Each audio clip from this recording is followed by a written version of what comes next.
வணக்கம் நண்பர்களே, நான் உங்களை பார்த்த சாரதி மதுரை ராஜ் ஃபார்ம்ஸ்லேருந்து பேசுகிறேன். நண்பர்களே, நம்ம சேனலை புதுசாக பார்க்குறவங்க சப்ஸ்கிரைப் பண்ணி பாருங்கள்.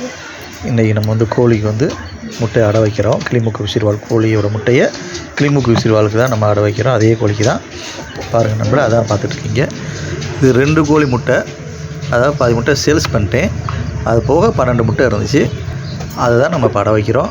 3 முட்டை, வேறு கோழி முட்டை, பூதி கோழி முட்டை ஒரு 3, பொன்ற கோழி முட்டை, நம்ம பெரிய கோழியோட முட்டை ஒரு 3, 2க்கு மாற்றி தான் வைக்கிறேன் இந்த தடவை. ஆமாம் நண்பர்களே, ஏன்னா இதெல்லாம் பொறிக்க நம்மள ரிசல்ட் 2லேயுமே வரணுமா, அதனால தான் மாற்றி வைக்கிறேன். பாருங்கள் நண்பர்களே, இது நம்ம பண்ணுறதுக்கு அது கீழே வச்சுருந்தது பூதி கோழிக்கு. 2மே நல்ல தலைமுக்கு வால் பறவை தான் நண்பர்களே. நம்ம தமிழ்நாட்டில் இணைச்சி தான் நல்லா காயின் கட்டில் தான் இருக்கும் நண்பர்களே. ஆமாம், இதை அடை வைக்கிறது நம்ம ஆற்று மணலில் தான் போட்டு வத்தலை வச்சு கறி துண்டு எருவும் போட்டிருக்கேன் நண்பர்களே. நன்றி நண்பர்களே, நன்றி.